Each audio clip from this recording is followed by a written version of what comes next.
The ladies, thank you for your love and support. I appreciate you all. I am getting better. According to reports, 153 Palestinians arrived in South Africa, and these ones are undocumented. Some time back, we heard that there were some Israelis that came to South Africa, and the South Africans accepted them.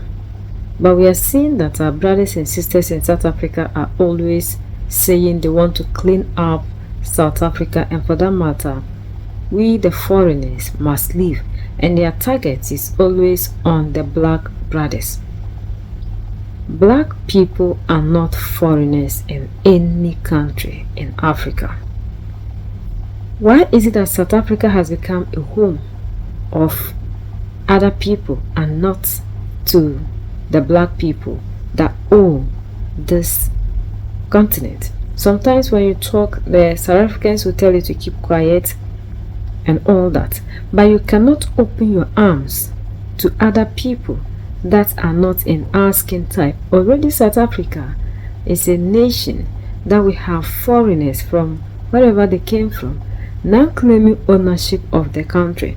These minority people even have the view that their ancestors came into South Africa first before you the black people. So when we are looking at the owners of this country called South Africa, they even own it, and already you are suffering.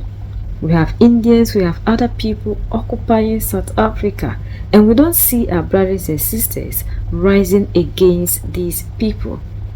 And this calls for concern. We need to talk about South Africa, because it's like gradually we are losing this country called South Africa to other people. Yesterday we had a plane of 160, we're carrying 160 Palestinians landing at OR Tambo, and these are people from Gaza who somehow mysteriously were put on a plane that passed by Nairobi and came here. And I got to hear about it from my Minister of Home Affairs, wanting to know what do we do now. And I said, we cannot turn them back. Even though they do not have the necessary documents and papers, these are people from a strife-torn, a war-torn country. And out of compassion, out of empathy, we must receive them and be able to deal with the situation that they are facing. And it does seem like they were being, flushed out. We will get the details later, but from a humanitarian point of view, we could not return them from whence they have come, and we had to accept them, and they are now here, and we are going to be processing everything about them and then deciding precisely what needs to be done. Indeed, we're confirming that indeed this is the group of Palestinians. Yes. So we are fortunate at least that they've been released. As a member of parliament, my name is Imran Musa. I belong to the Al-Jamaa party. I am also a member of the International Portfolio Committee, and we have assisted in terms of ensuring that there's intervention for these passengers to come through free. And as you see, we're fortunate that through the intervention of our Minister of International Relations, Lamola, as well as DIRCO's Director General, Zain Dengo, they've assisted, and all has made this possible for us to have the passengers released today. Perhaps if maybe there's just one of them that we could speak, you take us to one of them. But they don't speak English, a lot of them don't speak. Perhaps if we could just get a quick translation and speak to some of the Palestinians that were on. Perhaps let's perhaps speak to this lady who was one of the passengers, ma'am. What do you need to ask? We just need to ask her. I mean, how is she feeling? How is she feeling now that she's been released? She says she opposes you to come. 2 days on a journey, and it's kind of, and sitting on the chair for 2 days, there was no water, there was nothing nothing to drink, and they're extremely hungry. There was no cell phone was not unable to charge over this. So we've been oppressed. So we are grateful for the people of South Africa for what they have done for us. Perhaps we can get someone else as well, sir, if you could please just assist us with some of the translations as well.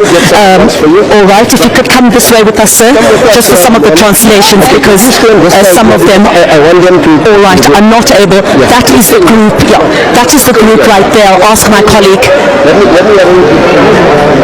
Take a look there, women and children, as well as some of the men as well. We'll try to speak to some of the Palestinians who have come off this aircraft.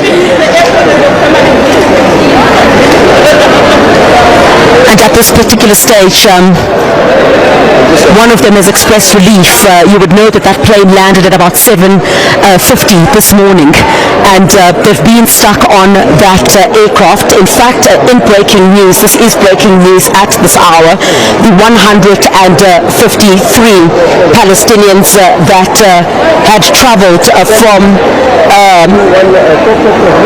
the Gaza area and arrived at OR Tambo International Airport have been released into South Africa, and the Border Management Authority also releasing a statement saying that following verification and intervention, the travellers have been admitted this evening. By the time the admission, 23 of the 153 travellers had already transferred from South Africa to their ultimate destinations. Therefore, only remaining is 130 passengers that were processed into the country. So, in case you haven't heard already, there was a plane that arrived yesterday at OR Tambo International Airport in Johannesburg, which was carrying, I think the number is 153 Palestinians from Gaza or Gaza. These people are not documented. Their passports are not stamped. I don't even know if they have passports. It seems that they were chased out by the Israelis without paperwork, and they landed at OR Tambo. Home Affairs went and contacted the Department of, I think, International Relations, I think led by Ronald Lamula, if I'm not mistaken, to waive the requirements of them needing paperwork to get into South Africa and the country. I think about 23 of them have moved on to other countries. The rest are here in South Africa. Imtiaz Suleiman, the leader of Gift of the Givers, is one of the people that's assisting with these guys with humanitarian aid, food, and the likes. And it seems like everyone is, at least at the highest levels, is sort of okay with Palestinians being here illegally. So they traveled illegally, they landed here illegally, but South Africa and the South African governments are saying, sharp, you guys can stay here, it's okay. There's a reason probably why Thabo Mbeki said to Mystirious that you can't stop illegal foreigners coming into South Africa, specifically Africans at the time. But I'm reminded, and I try my best to not get triggered and emotional about South Africa and South African politics. I'm reminded that this country does not belong to the citizens. Where organizations like Operation Dudula, March and March, led by Jacinta Ngobese Zuma, are trying to kick out undocumented illegal foreigners in South Africa, the government at the highest level seems to not have a problem bringing in even more undocumented illegal foreigners into South Africa, claiming that they are asylum seekers and refugees. If you ever have a moment, please go onto the world map and look at where Palestine is, and then look at all the Arab countries around it. Look at maybe even all the African countries around it. Palestine is incredibly far from South Africa. Why would they come here? I start thinking about the ICJ case. I start thinking about the accusations that the ANC is funded by Iran. I start thinking about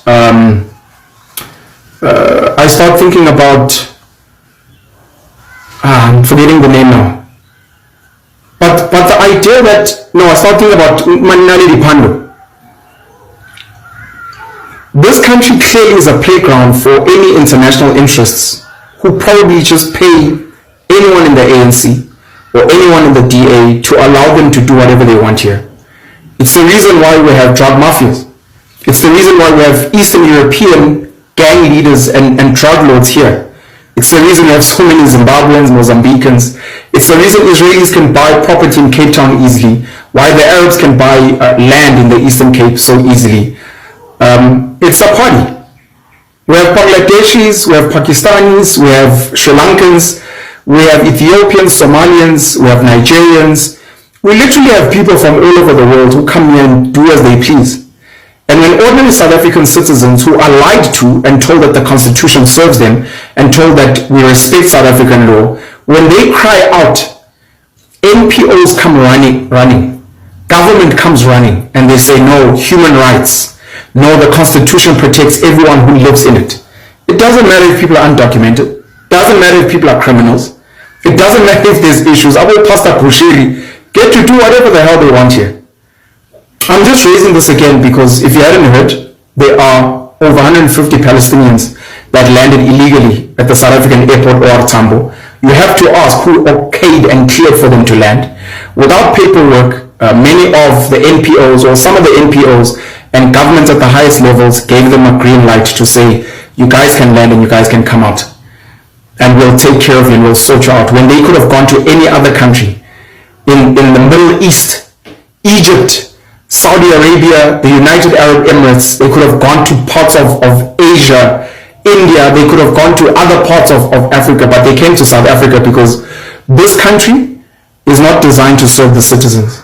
I keep posting on Twitter, South Africa is a company. South Africa is a company and it is not owned by you, the ordinary voter.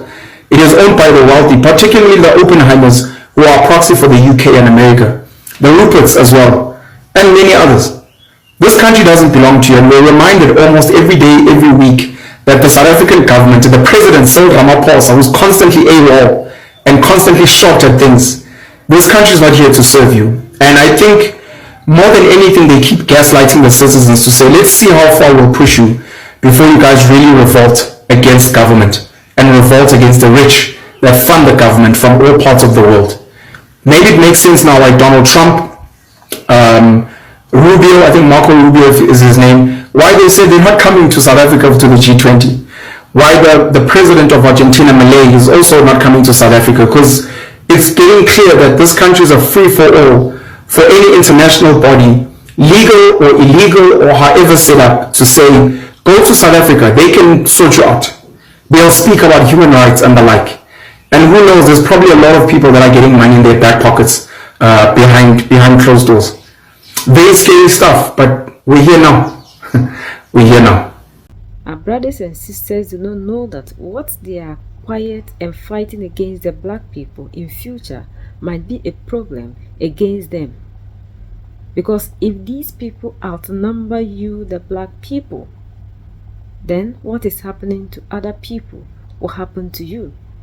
If we are trying to say we are helping them, people are going through pain in Sudan, in Congo.